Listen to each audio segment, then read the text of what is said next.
AC. Yeah, lift off of the struggle. Good. You're gonna die. Helping me. I'm getting that little more energy. Good. Are we on? Hey everyone, welcome back to the show. I'm here with Brandt. How do you pronounce your last name? Barham. Barham. Brandt Barham. We're back with the show. Kyle's in the closet. Kyle, how you feeling today?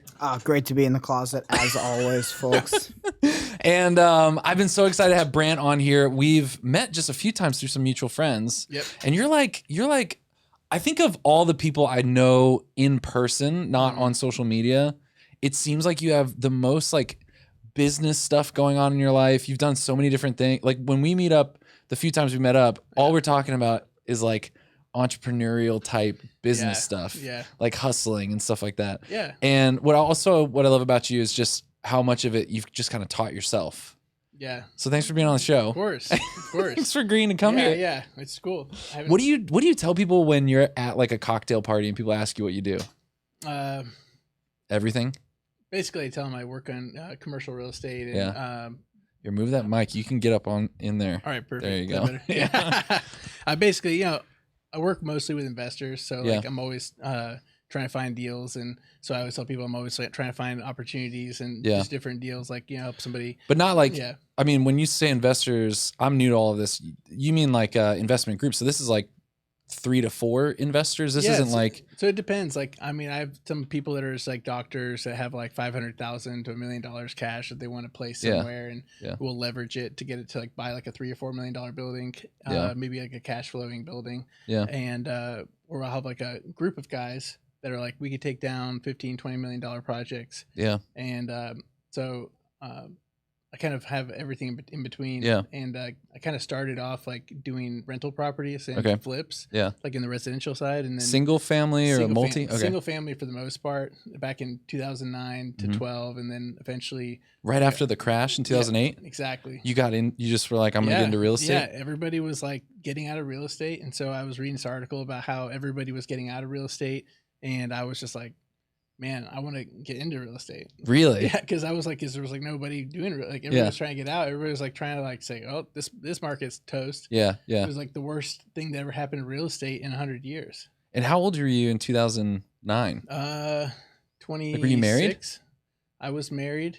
Yeah. And no, I wasn't married. I was engaged. Yeah. And then I got married in 2012. And did you have any other job, or were you just like, I'm going to go into real estate? I kind of was like, I need to like have like my real estate license. I was like, I need to go back to school. So I went back to college at the same time, because I was like, kind of like, I wanted to kind of make sure, check both those boxes. I was like, well, I need to make sure I'm able to like, if this real estate thing doesn't work out, I need to have like a way out of this. Yeah. So I was going to school at UTD. Nice. And I was studying emerging media and communications. Cool. Okay, cool. Emerging media. Emerging media. So that was a major? So that was a major. Yeah. What does that mean? So emerging media. Basically, like you learn about like the internet, like Facebook, like social media, blogging, like all that other stuff, and like all these emerging types of way to communicate. And, MySpace. You're studying MySpace. Yeah, right. Yeah, exactly. Dude, I miss MySpace for how much you could customize everything. Yeah. Like you could change the mouse into like a fireball that moves around the screen, or you could like make music start. Like I think that was the first time I started messing with like coding of any type. Yeah. Because is it HTML or CSS? Yeah, I forget. I mean, I remember just like you go on some people's pages and your computer would crash. And I think that's probably one of the biggest reasons why like their entire thing failed, because it was like it was too custom. Well, back then, I mean, that's still when the internet made noises when you logged in, like the and then that's also when like Nets, you were probably using like Netscape or something, or AOL to log in. Yeah, I was using like, I remember Chrome wasn't around, obviously. No. But you had like, but I remember like my wife and I were just talking about like just weeks ago, we were like, we miss being able to like have like a background sound, music to your site, to your website. Yeah. And, like being able to people to go on your page and like see your personality a little bit better. Yeah. That was, Dane Cook was actually one of the really big first celebrities, I think, right? To make MySpace really. Yeah. There was a few people that like really launched off of there. Yeah. And so how quickly did you go from single family unit, like how long were you doing single family before you started getting into bigger stuff? Kind of like around 2015 we started doing like some pretty big flips. Yeah. Like buying stuff for like $450, selling them for like $750. Single family. Yeah. And whenever the flipping market kind of dried up in like 2016, 2017, we moved into like ground up development, which kind of parlayed me into commercial because you're finding lots, land to build like these million to million, $1.8 million houses. Yeah. And I was like, well, this is very similar to construction and commercial. Yeah. And also land acquisition is a very commercial type of activity. Yeah. So I ended up started getting referrals for like commercial pieces of land that somebody wanted me to sell. Yeah. And I had to figure out like how to sell it, which meant like I had to get a developer involved to like, so dang. So in 2017 is really when I kind of transitioned into commercial, and I still do residential today. Yeah. Like I still have friends and family that want me to help them find houses. The flips that you were doing when you were doing single family, were you renovating yourself or were you contracting or? Well, I was hiring GCs, so I was kind of managing the projects myself. I wasn't getting paid to manage the projects, but I was like, I wanted to get that experience. Yeah. So I was using my investors' money to buy the houses and remodel them and sell them. Yeah. And like I was seeing the whole thing from beginning to end. Yeah, yeah. And so it was a lot of work. I'm sure you learned a ton. Oh yeah, I learned that it was way too much work for the amount of money you make. Yeah. None. Yeah. So I was like, because there's a lot of people out there that are flipping houses and making nothing. Yeah, man, that's crazy. I'm like, it must be like, unless you enjoy flipping houses as a hobby, like it's. What was the first time you got an investment from someone? Because you were saying using investors. Like the most I've ever done in anything similar to this is like Patreon or something, and like asking someone, hey, would you donate, right? Yeah. But to go and ask for investors, was it friends and family first, or it was like my first investors were I met at church. Yeah. And they were they were older, about 77 at the time, and I was kind of like just trying to get my foot in the door in real estate, and I was trying to figure out like who's buying out there. Yeah. I found it was investors were buying out there, so I decided to specialize in finding foreclosures, Interesting. short sales, things like that. And so every time I met somebody, I was like, yeah, I specialize in finding foreclosures. Yeah. And they were like, I want to buy foreclosures. Interesting. And so then it turned into that conversation I always had with every person I ever met. It turned into like, it kind of, if you were already an investor, you were like, oh, this guy focuses on foreclosures, I need to talk to him. Interesting. So you were already finding people that were looking for that type of person. Yeah, exactly. Yeah. It was just kind of like, you just put yourself out there and you just kind of, and I do that today, even like everybody I meet, like, oh yeah, like, help people find cash flowing assets, where we can make, at least twice the returns that you get in residential properties. Yeah, and so then they're like, oh, interesting. Because they may already have rental properties. Yeah. They're like, tell me more about this. About cash flow. Yeah. Okay.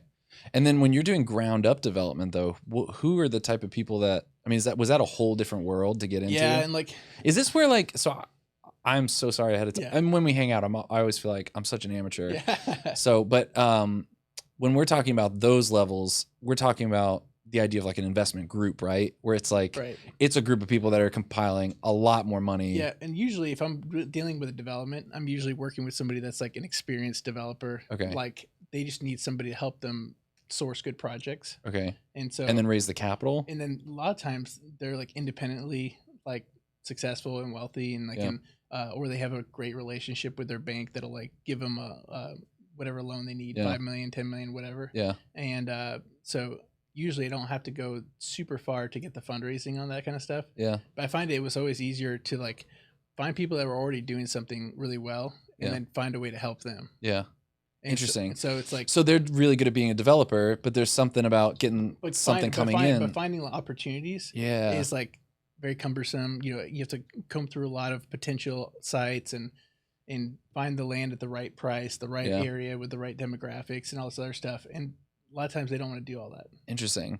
So for me, like I can help them find something that they can actually develop. Yeah. And then they're grateful. Yeah. And like, I get paid my commission for finding the property and hopefully I get paid for selling it. Kyle, I told you, every time I talk to Brandt, it all sounds so easy. It all sounds so like, it's just every time now I drive by like a lot that looks like it's for sale, like a commercial, like 8-acre lot. I'm like, what is Brandt thinking as he's looking at this? Yeah. Like, is it just easy? Like as easy as Brandt makes it out to be? Well, it's a lot of years of like just trial and error. What have been the errors that have been the scariest? Well, luckily Or are you just able to go, because you've talked a lot about like contracts and Yeah. working out what the relationship is going to be like. So do you feel like, whereas most people like us hear investor and we're like, oh my gosh, the worst would be like damaging a relationship and losing all this money. Are you just thinking like, no, I'm only going to, kind of like Warren Buffett, I only make bets that I know I'm going to hedge the risk. Exactly. So like I don't take on deals that aren't like, at least worst case scenario, you walk out with no returns. Yeah. Like I don't ever take bets that are going to be something where you can potentially lose a lot of money. Yeah. So like we do a lot of, we analyze the deal and we're like, okay, the even worst case scenario, this is what we're going to do. Worst case scenario, maybe the investor gets his money back. Right. After like 3 years, 4 years or something. Yeah. Whatever the scenario is, like we'll make sure that it's a win. I mean, it's never a win to not make money. Yeah. Because like they look at it like I have investors where we hit some of the last flips we did, they only made like 2% or 3% return on investment. And they were like looking at it like, man, like I lost a lot of money. I was like, you didn't lose any money. It's like, well, I lost potential money. Yeah. Because they're like, I could have had that money working somewhere else. Yeah. And made money. Yeah. Because 2 to 3% is like nothing. Yeah. I mean, like most like a mutual fund or something, like, 4 or 5. Nothing. It's like for the amount of work and time that goes into it. And a lot of these flippers out there are like losing their shirts. Like they were like losing, 10%. They put in like $100,000 into a property and they'd walk out with with $70,000. Yeah. And like they would end up with taking a 30% loss. Yeah. Dang. And so I was like, I'd never put anybody in that situation, thank God. But it's some of the biggest, like for me, like worrisome stuff that's ever happened was like, sometimes I take on projects that were just so big. Yeah. And like, you don't get paid, like a lot of these projects, you don't get paid anything until like they're finished. Yeah. So it could be like 2 years, waiting for that to be, for a payout. And just all your time. And all my time and energy. So and time that you're not going out to get other deals. Yeah, and exactly. Stuff. So I think in my early, like in 2018, I was like stretching myself too thin with too many big deals. Yeah. And like, I found that like my day-to-day cash flow was like getting close to nothing. Yeah. And I was like, oh my gosh, what am I going to do? Yeah. I got all these great deals in the pipeline, but I'm not getting paid on them for another year. Yeah. Have you always been entrepreneurial? I'm nervous because I've heard the classic tale of like, if you're an entrepreneur, like when you were a kid, you were selling lemonade and you were doing this stuff. And I wasn't really that way as a kid. Yeah, I wasn't either because unfortunately my mom spoiled me to death when I was growing up. So like I never had that like urge to go make money. Yeah. Like I kind of wish I grew up like it was weird because I grew up like not really well off, and then all of a sudden my mom got a good job at some point when I was like in middle school, and then all of a sudden like now we were really well off. Yeah. And then she cut me off when I was like 21 years old. Yeah. And then that's when I really started to learn how to like be myself and like try and like make money for myself. Yeah. Yeah. And so I wish I had like an upbringing where I didn't have any money at all, and I had to figure it out earlier on. Yeah. Because then at least I'd be like 5 or 6 years ahead of where I'm at right now. Yeah, it's such a weird. I don't know how you're thinking about your kids, but like my dad did not grow up with a lot, so there was a sense of trying to teach his kids hard work. Yeah. But then also he battled with some of this like, I didn't get the chance as a kid to just play video games. There was a little bit of that too, because I remember some summers where he'd get mad that we were just like doing nothing, playing video games, doing nothing, didn't have a job at 14 or But then I also remember some weekends where he'd be like, this goes away soon, and he was like, I wish I could have enjoyed more of my summers as a kid. Yeah, as a dad, because I got 3 boys that are 6, 4, and 2. Yeah. And it's like it's hard to find that balance between like spoiling them, taking really good care of, like just kind of making sure they have the best childhood ever. Yeah. And then also trying to teach them like the value of like money and hustling and all that other stuff. Because I want them to be like entrepreneurs at like 10 years old. Yeah. I want them to go like want to start their own businesses. Yeah. So like I feel like I'm getting close to that, that age where like they're gonna have to start learning how to like turn $1 into $2. Yeah. It's funny how different all your kids are too. Like, cause I remember some of our kids started asking about having a toy or something. And so my wife was just like, well, we don't have the money for it. Do you have the money for it? And he's like, no. And he's like, how do you get money? What is money? Right. Yeah. So then we started talking about all the different ways they could get money. And the first thing they ask is like, can they do stuff around the house for money? My wife was like, that was okay for like 2 days. But then pretty soon you're like, Then they start demanding money for everything. Right. They're like forming a union. They're like, we won't do any chores unless you pay us. You're like, man, this sucks. So then we started doing like, well, maybe we could come up with a business idea. And one time we did, my wife makes really good tortillas. Nice. And so somehow my kids brokered some deal with her where she would make the tortillas, but they would package them and sell them out on the front lawn. Oh, nice. And so they sold them 3 at a time, and they did all them because we homeschool. So they were like, we'll do the math and figure out how many we sell and for how much and the profit and all this. And they were cool with that for about a day. And then one of my sons really loved it, but all the other kids, like after an hour, they're like, we're done with this crap. No, yeah. They're like, we're so done. It's like, this sucks. Yeah, this We're not sucks. making any money. Yeah. The other kid though, I mean, he just sat right there behind the table in our cul-de-sac with no traffic. It's just like waiting for a customer. Someone to buy tortillas. Yeah. That's awesome. Yeah. But that's good. I mean, that's a good thing to teach your kids. Like a little bit of entrepreneurship. Yeah. Like, I mean, eventually I'd like my kids to be like working for me in my business. Yeah. Obviously, I don't know if they have any interest in what I do. Who cares? Just force them. But I'm like, I figure cheap labor. I feel like they're going to do something, like they're going to be forced to work for me up until like a certain age. Yeah. In which case they can just go off and do their So that was my wife. My wife's parents own a company, and she, like growing up, had to work in the warehouse. They paid her, but it was like, we're all going up there and you got to work in the warehouse, which I feel like there's something good about that. Yeah. I mean, you can't put a price on like hard work at a young age. Yeah. How many different businesses are you currently involved in right now?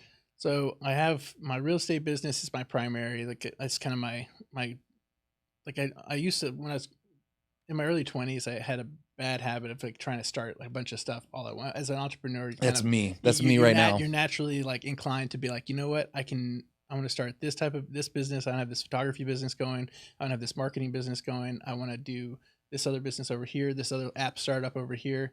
And I could do all of them at once. I make, it's a kind of like little side hustles on everything. Yeah. But what I realized is that when you don't focus on one thing, you end up doing everything else. Like you can do 4 things so, or you can do one thing really awesome. Yeah. So I've been trying to focus on just making my one company awesome. Yeah. And just trying to provide like a really high level service and build it up.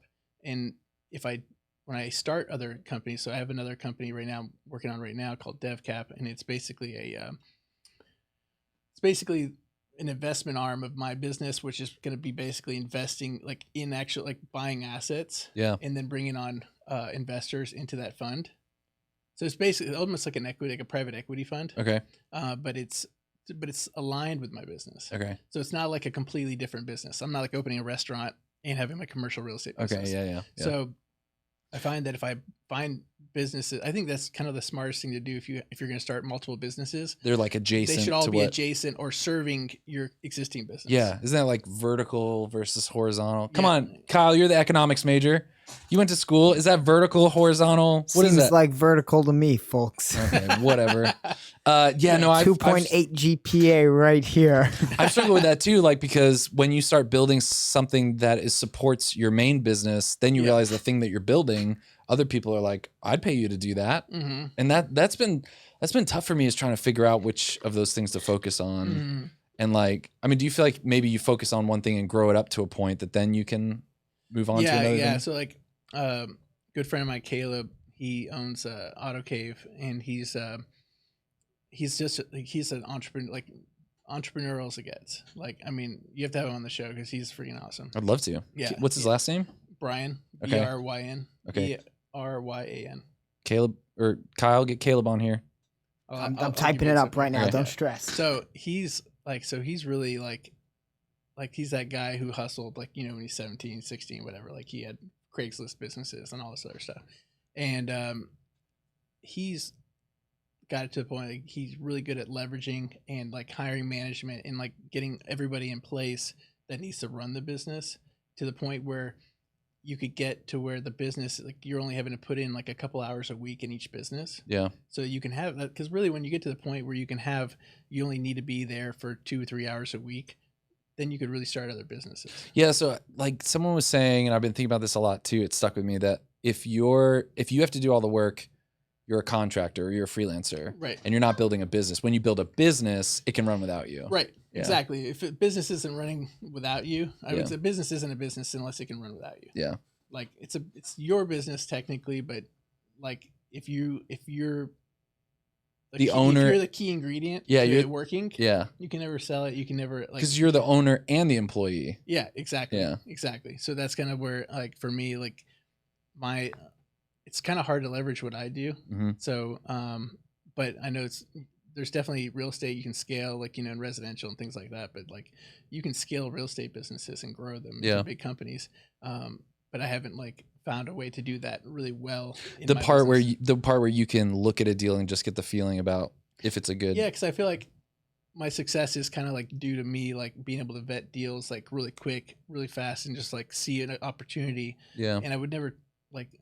I guess I could bring on somebody else. Like I'm sure there's somebody else out there who can do it better than I can. Yeah. And then bring them on and work with me kind of thing. Yeah. But I haven't found that person. Or maybe if you made your own like secret algorithm where you're like, for me, and maybe it's not just secret, it's just like for the deals you want to do, here's all the parameters that it hits, that kind of stuff. Check these boxes. Yeah. Thing. Yeah. We're trying to build, I guess I could share this because I'm not sure. Kyle, we can talk about this on the podcast, right? This will come out a few weeks from now. Yeah, I give you my full permission. If we don't have this up and running, then shame on us, right? Like we don't have it up and running by then, shame on us. So we've kind of pivoted, and I'd be interested to hear your feedback, but we pivoted a little bit. We were thinking about running. I mean, we definitely provide services here for video podcasting and stuff, but we've been talking about pivoting, and for now, just focusing on providing a monthly daily micro content service. Mm-hmm. And so that could be anyone remote. It could be audio, video podcasts, any like show that's weekly, we could turn into content. And that's one thing we were talking about was how do we build something? Because before it was just you talk to me and I'll just try to help you build something and figure out like a custom proposal for how we could help you. Mm-hmm. Whereas now we're trying to think, how do we build out a system where anyone could pop in and help other people with that system and then just sell that. Yeah. You know what I mean? Yeah. I think it's like it comes down to just having like that one thing that works really well. Yeah. And then just focusing on it. Yeah. Like if you think about like Elon Musk, when he was when he was operating PayPal, when they were pitching investors, they would talk about this amazing like online financial network basically. And that was like 90% of their presentation. And then like 10% of it was, and also you could email payments to people. Yeah. And they found that everybody was like, whoa, what? You can email payments to people? Yeah. Like you just email it to them? And they're like, yeah, I mean, that's part of the big system we have going on here. And they're like, well, we really like that. Yeah. That sounds amazing. So then they like regrouped and they were like, okay, it seems like most people just want to email payments. Yeah. So forget all the other. They're like, let's just scrap all this other expensive, very expensive system that we were going to have rolling out. Yeah. And let's just focus on this one piece. Yeah. And that's what made them so successful, is because they focused on that one piece that was the most valuable piece. Mm-hmm. And I think that's kind of how like now I'm starting to look, because when I was young in my 20s, I used to like have this big grand vision for like these big companies I could put together and stuff like that. And when everything I'd try and start would be too complicated and too grand. And then I never stopped to think about like that one thing, like the one little thing that I could just market really well, like I can sell really well. Yeah. And then try and roll out with that one little product. How did you discern though which one of those things, those ideas, or those things you were involved in, like you were the most effective at? Like, was it just trial and error and you're like, man, I'm just doing really well at this? Oh, as far as like just in general, like with all like the one thing to focus on, or maybe just for now, like how do you discern that? So, that's my problem is like, there's so many things where I'm like, oh man, I could do these things and I'm really good at them. Yeah, just so talented. I'm so tough. Yeah. I was really like, I was really into like, when I was 18, 19 years old, I for sure thought I was going to go work for a marketing firm. I wanted to go work for the Richards Group, like more than anything. Yeah. And so I was like learning Photoshop on my own. I was doing all those other things, and I was so focused on like just because I was like, I'm a creative person. You know, I need to like be out there creating advertisements or something like that. I didn't really know what I wanted to do, but I was like, I knew I was creative. And over time, I kept on like putting myself out there and doing different creative things. Like I did event photography, I did product photography. I did a lot of graphic design work for people, and I tried to like just build something from nothing. Yeah. And even when I was starting out in real estate, I was still like, I had an app on the side that I was working with Caleb. He was the founder of Spotagory. It was an app that we were building together. It was called Spotagory? Spotagory. Oh, yeah, wow. Yeah. It was cool. I mean, it was a really cool concept. Yeah. A little bit like it was very timely. We just needed a lot more app developers. What was it going to do? It basically allowed you to share photos and videos of where you were immediately. So like if I was sitting here right now, I could see all the photos and videos of what's happening like within like a half a mile of me. Of other people too.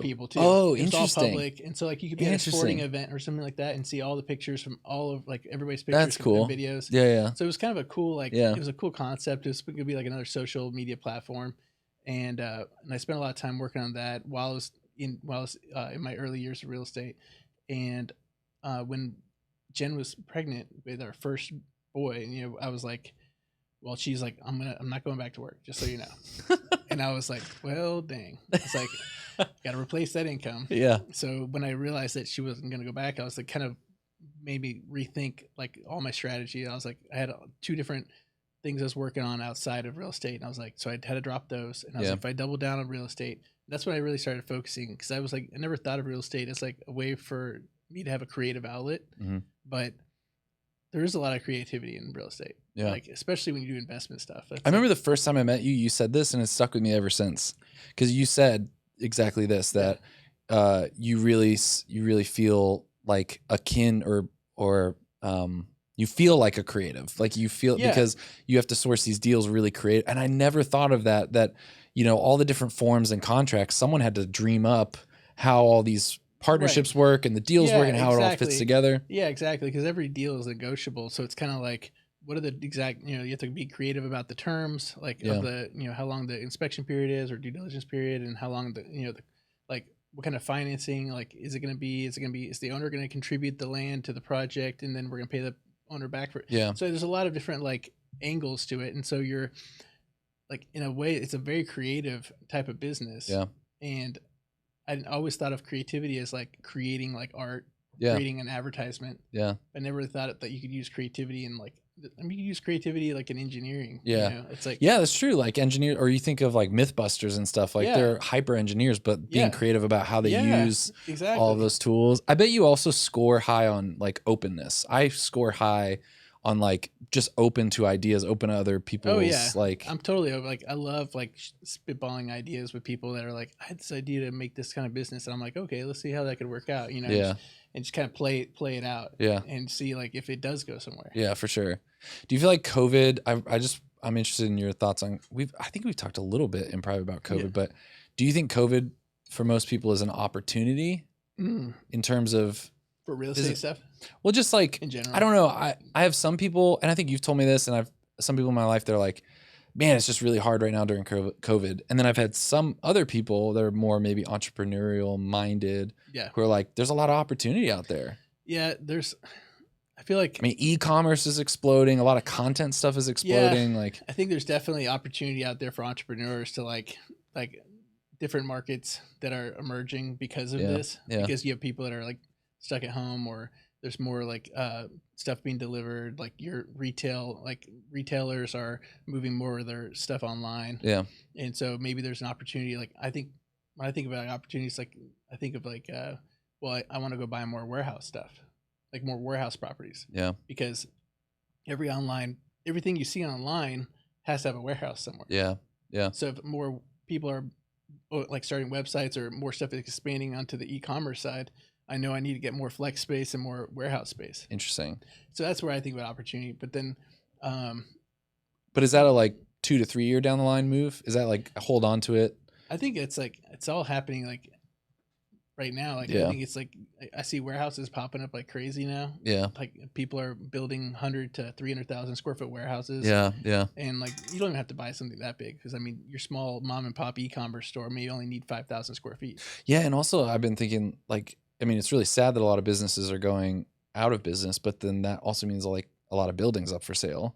Yeah. And then wasn't it, they promised that, or they said that the interest rates are going to be at like 0 for the next 10 years possibly. It's going to be so low for so long. It's going to be crazy. And when you say like the interest rate, a Fed rate being 0%, it really just means like the money that the bank is getting is coming in like I mean, it's never gonna be like, it's never gonna translate to like you getting a 0% interest loan. Yeah. Like if I were to go get a loan for a building right now, best case scenario, I'm gonna get about 4% interest rate. Yeah.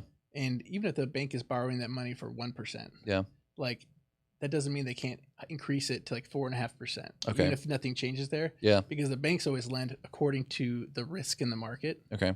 And so if banks in general think that the risk is high, they want to make a bigger spread. Yeah. So that makes sense. So at the end of the day, like the banks are still controlling what your interest rate is going to be. Yeah. But I think from a mortgage standpoint, you're going to see like 2.9 to 3.1% interest rates probably at least another year to 2 years. Yeah. I mean, it's really hard to tell because we have no clue what's going to happen after the election. Yeah. No clue. Yeah, I know one of my friends who offices out of here, she's a financial planner, and sometimes I hear her, maybe I'm not supposed to share this, but often I hear her ask a question, how will your investment strategy change if Joe Biden is elected? How will your strategy change if Trump is elected, right? Because like that, I mean, if you're making changes throughout the year, I mean, that might impact that. Well, I think the good thing about like, even like in a change of like president, you have it, like things don't change like overnight in Congress, and you have like, there's still like that 1 year to 2 year lag. So like a lot of the stuff that Trump has in place right now won't change in 2021. Okay. Even if Biden were elected, it wouldn't change. Like it would still be like, you'd still have the same tax laws, same everything. Yeah. So really your investment strategy might change like in 2022 or 2023. Yeah. Isn't it true? I think I've heard that before too, that like when a new president gets in and suddenly says, oh my gosh, all these things are great. Really, it's the president before him. Cause there's like 3 or 4 year lag. Yeah. Typically in the economy. Typically you have like a 1 to 2 year, like residual, because like the policies, when they're changing the policies or changing like how like the tax laws are or whatever, everything takes like at least a couple of years for the changes to go into effect, because they have to put the bill together and they have to like vote on it and they have to get passed, and even when they pass it, it's like doesn't take place immediately. It takes place like the following year. That's awesome. So my audience is not probably very educated in real estate and commercial real estate and all that stuff. So I'm just thinking like, some of these questions, I mean, they're just my like amateur questions, but I would love for people that are listening to the show to kind of have the experience I have when I talk to you about, like, I come away when I talk to you sometimes and I go home and I tell Danielle, I'm like, gosh, I hate this freaking guy. He just makes me think so much bigger than like I was initially thinking. So I thought it would be interesting if maybe we kind of rehashed this conversation we had that was really impactful on me and actually helped me make some decisions, personally with my life, or in my life and my jobs and things going on. But I was talking to you about this idea of, we're in the studio and we're leasing. And I told you that I was really interested in the idea of buying a building and then exploring, part of the building being, the media that I do, the creative services, but then possibly co-work and coffee shop. And I really have started feeling like God calling me this like mission driven space and like this creative space to do things with. And you said something really interesting. You just spit out this whole business plan about the SBA and the idea about the SBA. And I just want to have people that have that experience of, and the other thing that stuck with me was I said, well, okay, well, like I should probably take, 10 to 15 years to build up the money to finally do this big project. And you like so cavalierly were just like, well, what if you just did it in 2 or 3 years and figured out if it was a good idea? And I was like, shoot, man. And I immediately went home to Danielle and I was like, man, I am not thinking big enough about this stuff.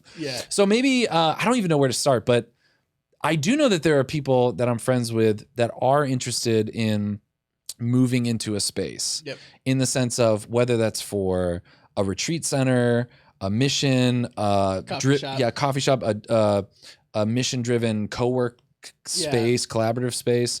And a lot of them, some of them might know about SBA loans, but just to talk through a lot of that type of, when you have an idea like that, oftentimes if you're not experienced, you think maybe 10 years from now. Yeah. Cause when you see like a coffee shop or an arcade or a restaurant, you might think like, oh my gosh, this person had to invest all this money. They had to build out all this space. They had to hire all these people. They had to you weren't making money day one. Like it seems like I could never do that. But the reality is you could put you can quantify exactly what everything costs. Like, so if you're like, I know how much my lease is going to cost, or if you're buying a building, I know how much that building is going to cost. And then you're like, you find out from a contractor how much the build out you want is going to cost. Yeah. And then you find out like how much your staff you're going to need and how much they're going to cost you over the next year. And you can take all of those costs and build them into the loan. Basically roll them into the loan. Yeah. And then that loan's just a 10% down loan. So like if you find out the project you want, it's going to cost $1.5 million over the course of the next 12 months, then you can say, okay, it's a 25-year loan at 10% down. Yeah. So you only have to come up with $150,000. And if you're like, I don't have $150,000, well, you could always partner up with an investor who believes in you, and maybe they take 40% of the business or 30% of the business in exchange for the $150,000. Yeah. So now you can start day one, and then your first monthly payment, depending on how you structure the SBA loan, may not be due until month 13. Yeah, that's crazy. So that's wild. So you do that, like you basically have that entire year to actually get your business operational. And the SBA loan, the salary is only for the first year, though, right? It's not 25 years of one person's salary. No, you're getting like a year of someone's salary, or 6 to 12 months, depending on like how it's structured. But like you're getting like a 12 months of someone's salary. So if you know you need like these 4 staff members, yeah, then you're like, I need these people for my business. You got a business model put together and everything like that to present to the bank. Obviously, the bank's not going to just hand you money if you don't have a good business plan. Yeah. So you have to spend the time to make a good business plan. Really look at the numbers, figure out what space you want and like how much it's going to cost, what your build out's going to cost. And it's really easy to get the build out cost from generally speaking, you're looking at around $100 to $125 a square foot for build out cost. Okay. So like if you have most like commercial properties and stuff. Yeah, most commercial, like an office, like a nice office, you're probably spending around $100 to $110 a foot on build out. And that includes like usually AC work and everything you see. Because when you get most of these spaces, they're delivered to you in like shell form. Yeah. So there's nothing in them. Yeah. So you need to build everything: walls, floors, ceilings, AC. Yeah. Everything. Do you ever hit like code stuff? Because there was a building we were looking at that was built in like 1970 or 80, but they had a single owner for the whole time. Mm-hmm. And when we started looking at it, one of my friends who kind of does some of the code stuff, I guess, was like, dude, this could potentially be a nightmare if there's a bunch of stuff that has to be brought up to code. Yeah, luckily you can, like in the negotiations portion of it, like whenever you're actually looking at your space, you could have an inspector come in. Even if you're leasing the space, you can have an inspector come in, inspect everything, and then as part of your offering, your LOI, you can say, I want you to update all the electrical, I want you to update the AC, update the plumbing, whatever. You have it all lined out, and I also want you to pay $10 a square foot of my build out expenses. Interesting. Okay. So you kind of like, so you can negotiate that all up front. Yeah. In exchange, you're going to give them like a 5 or 10 year lease. Interesting. And then, or if you're buying a building, you have it inspected, and obviously if all this stuff is falling apart, you can negotiate like, hey, look, I'm under contract for $1 million to buy this building. And I thought, there was, everything looked good initially, but we found out the AC is toast, the electrical needs to be all replaced. And then you could say, like, well, I want $100,000 knocked off. Mm-hmm. And then if it doesn't work out, then you move on to another building. Dang, Kyle, we're buying a building. All right, sounds great. We figured it out. Kyle, do you have any questions for Brandt? Not off the top of my head. You want to get started in commercial real estate? I did have one fun question I was thinking about. He mentioned that the flipping market dried up in 2016, 2017. I was curious if there was a moment where you realized that was never going to be something like it was anymore. Because I remember hearing about that when I was a kid around that time. Yeah. And I thought it was pretty cool. And I remember I used to watch Survivor, like the TV show, all the time, right? Yeah. And one of the dudes from Survivor, like, didn't even win, had his own TV show, Flippin' House. And I remember thinking, if Russell Hantz has a television show doing this, the bubble has burst. Like, you can't make money anymore. Yeah. That's not going to be a reality for me when I get older. I'm glad to hear that I was right, that it has burst. Yeah. But I was curious if there was like a moment for you, for a business you were really into for a few years, when you realized, I'm out. This isn't going to be the thing. Because really, like, from 2013 to like 16, even bad people who were bad at flipping were winning because they were riding the market up. Like houses were appreciating at like 8 or 9% per year, faster than Like, so like even if they bought something like and just held it and did nothing to it, they could have made money. Dang. So like it was really that kind of a market. And then in 2016, like the market just kind of tapered off, and but it was also a combination of like all the contract, everything you used to be able to get done for like $10,000 is now costing you close to $20,000. So everything was like the contractors were more expensive. Like the painters would come in and like everybody wanted more money. All the contractors wanted more money because they were like in short supply. Houses were getting more expensive because everybody was watching HGTV and thought they're like, I could do that. Yeah. So they were all competing to buy. They were competing with me and my investors to buy the properties, and we knew what the house we could buy it for and what the remodel budget was. So we could only offer X. So if we thought that price was 300, we just like, okay, we're gonna offer 300. I know they want 325, but we're gonna offer 300 and see if we can make this happen. And then you'd have like an amateur come in and say, I want it 325. Yeah. And then they would lose their shirt on the remodel, and but we'd also not be able to do that deal. And so I was just going up in too many multiple offer situations, and I was like, this isn't worth it. Like my guys are like, we have to hit certain numbers in order for it to make flips feasible. Yeah. And so I was like, this isn't worth it to keep going after all these properties and not making any traction. Like, because writing a contracts and seeing houses takes time. Yeah. And if you're not getting anything under contract, then you're just not making any money. And so you made a pivot at that point? Yeah. I pivoted initially to like higher end luxury flips. And like, cause I was like, well, less people are going after those. Yeah. So we did that for like a year. And then we started doing some like add-on flips, like in the M streets, where we'd buy a property that was like 1,400 square feet, add on like 2,000 square feet and sell it as like as a better product. Yeah. Yeah. We did a few of those, and like they were, pretty decent returns. Like, I feel like that's a good lesson there though, that when you start experiencing competition in a market, one option is to just do better than everyone else. Another option is to pivot to something that's more difficult to like get into. Right. Which is actually the reason why commercial real estate is such a great, like in this space, like you think like if everybody's making twice as much money as in residential, why would everybody be in that space? Well, most people aren't familiar with commercial. So like most everybody's like owned a house or they live in a house or whatever. They understand like, okay, I own this house and I can rent this house out. Yeah. Or I can flip this house because I've seen it on TV.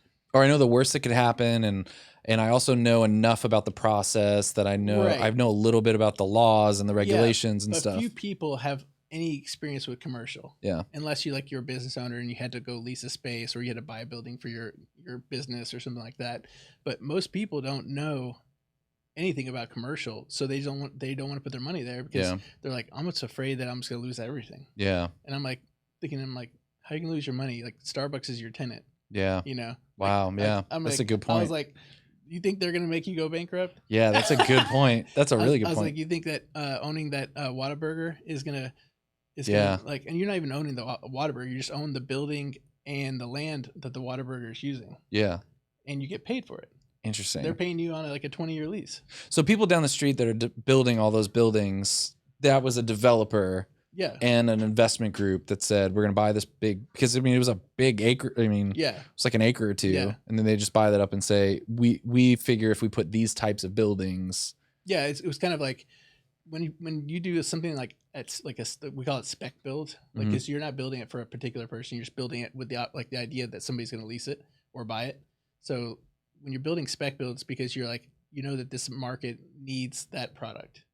So like Grapevine may have been short of office space or high-end class A office space or high-end retail space. Yeah. So some developers like, I can do this, I can build it, and I'm sure somebody will lease it. Yeah. And that's kind of their play. Dang. And sometimes they hold it after they lease it, or sometimes they'll like lease it up and stabilize it and then sell the entire asset. Yeah, dang. Have you done many SBA loans to start your businesses? Nope. Everything I've done so far, it's been in real estate. It needs minimal capital, just needs a lot of sweat equity. Dang. I'm trying to think of like advice you could give to someone who for the first time is maybe going to a family friend or going to someone they've met who's thinking about or comes to them and says, hey man, I got X amount, and if you have an idea or you have something you really believe in, I want to do that with you. Yeah. What advice would you give someone who's starts to venture, because like their dream starts getting big enough that now people are having conversations with them about investing you know, talking about like the advice I'd give to the person. Well, I'd say the first time they've ever gotten into some type of relationship where like now it's no longer just my idea or just my freelance job. Now suddenly a family member or a friend of a friend is saying, hey man, I got this money and you had this idea. Like, I want to help. Yeah, like, I'd probably say like find a lawyer. But we'll make sure. Well, yeah, I get what you're saying. Yeah, like definitely you have an LLC and obviously you have an operations agreement with your LLC. Yeah. And you just got to make sure that everything is, you define your exits. You define like, so this person, this investor isn't always having to be tied to you forever type of thing. Like there might be an exit 2 years from now or 5 years from now where they can get all their money back plus some interest or whatever. Yeah. Or they get their money back and they still own like a minority percentage of the business. I would talk to like a mentor. Like I always believe in getting mentors. Yeah. And just like finding people that have already done it before. Yeah. And then picking their brain and trying to figure out like if I have a cousin that wants to open a restaurant and they've never done it before, but they've got a great idea and I believe in them, I probably still would want to like get like another restaurateur involved. Yeah. Because most restaurateurs would probably have a like they understand like getting investors. And Yeah. They understand like putting like LLCs together and how to structure them. And so I'd get one of them on board and maybe even have them as like maybe a minority interest in the restaurant to help with getting it off the ground and making it successful, because like 9 out of 10 businesses are going to fail. Yeah. And so if you can reduce that risk by bringing on somebody who's already proven they could be successful in that industry. Yeah.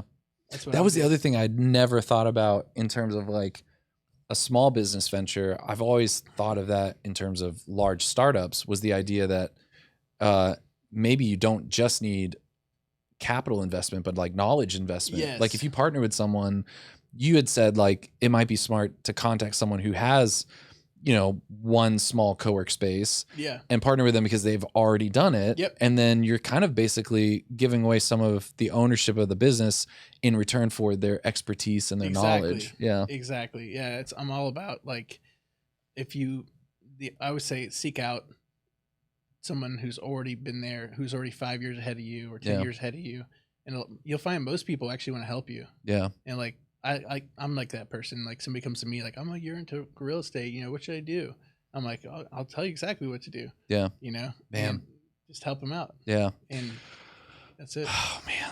What else? Is there anything else you want to talk about? What can we plug of yours? Do you have anything we can plug? I mean, if you're looking to buy a commercial real estate property. Yeah.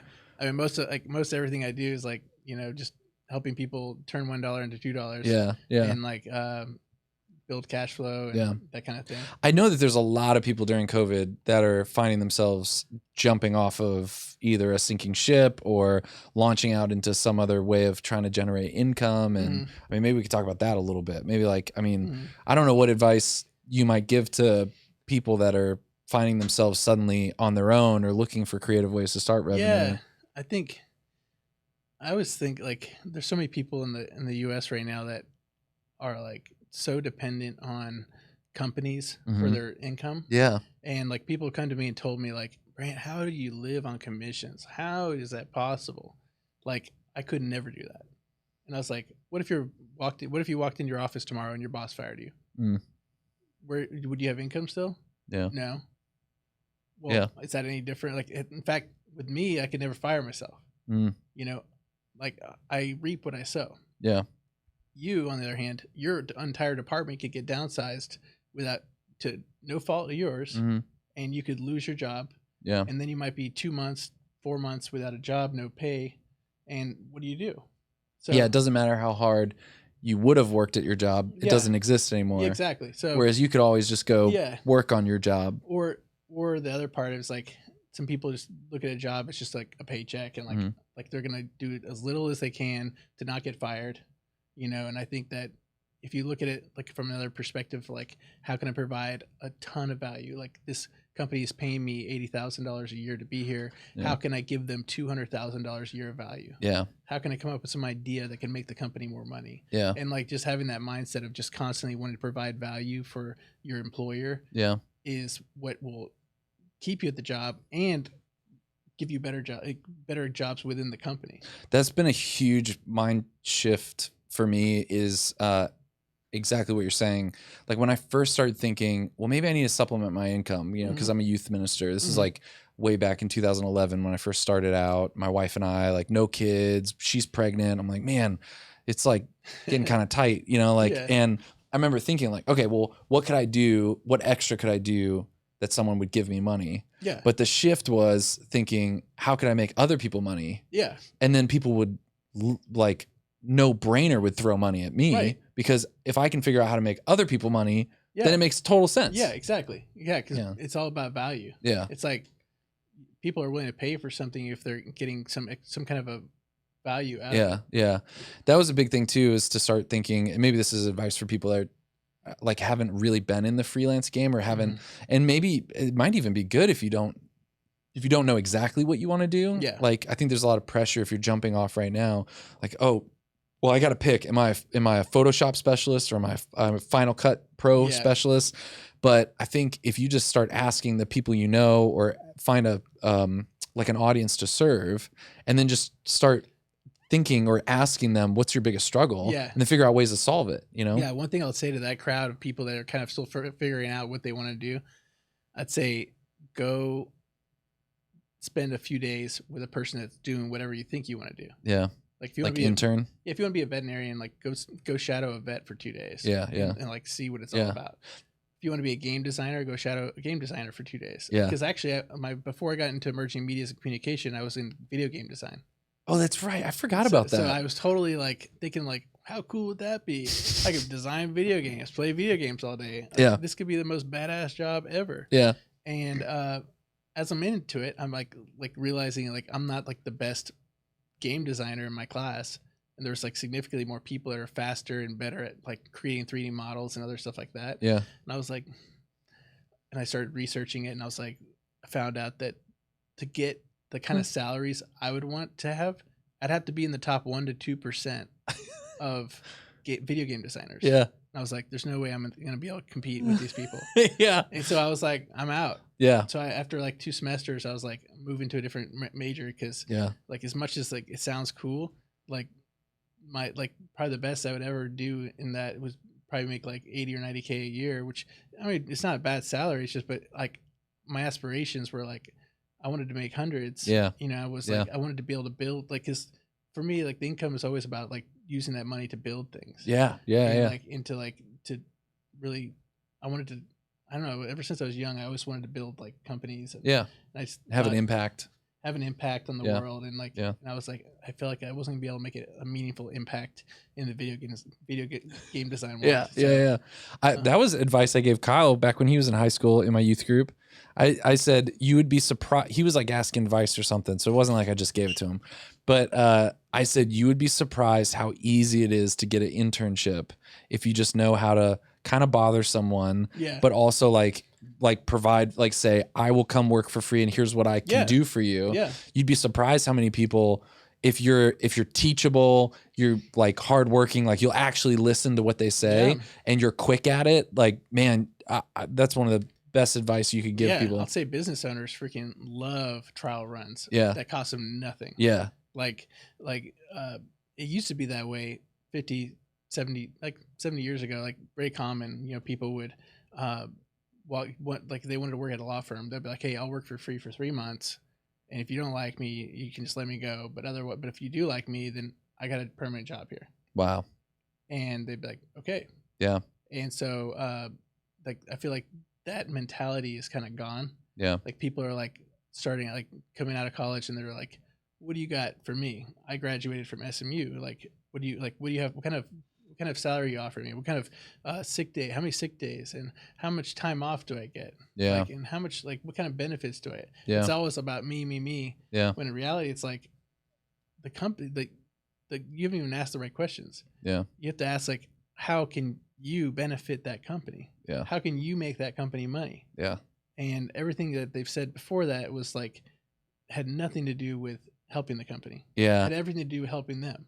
I got some similar advice when I was interviewing for positions, and I would draw up like a draft, like here's like 2 or 3 pages on my 3-year plan on what I would do here.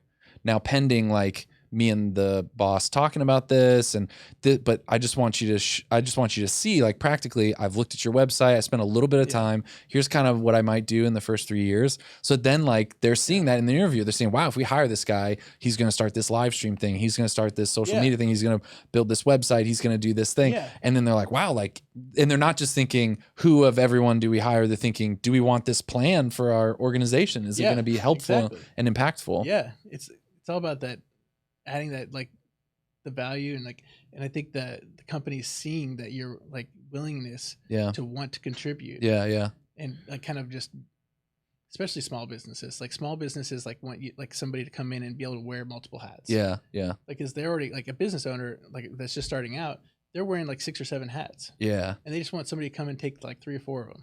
Well, they also want, I can say this from my perspective as well, you also, and I'm sure you would agree, but you also want someone who's going to kind of, they don't have to perfectly think like an owner, but just think they like, have to take ownership. And also, but think about the owner's perspective, right? Like, to think, like, if you come in and go, I want 10 hours of your time and I'm going to help you, you're like, you don't understand what it's like to be an owner. I don't have 10 hours. Like, I can't do it. Exactly. You got to come with me with, like, how you're going to save me time, how you're going to save me money, how you're, you know what I mean? And that's really huge too. If you show up and go, I know what it's like to be the boss. You don't have much time. You don't have a lot of, like, and I'm going to help you do this. Yeah, exactly. Yeah. I just hope that there's more people over the next decade that are, there's a lot of people that are in their late teens, early 20s.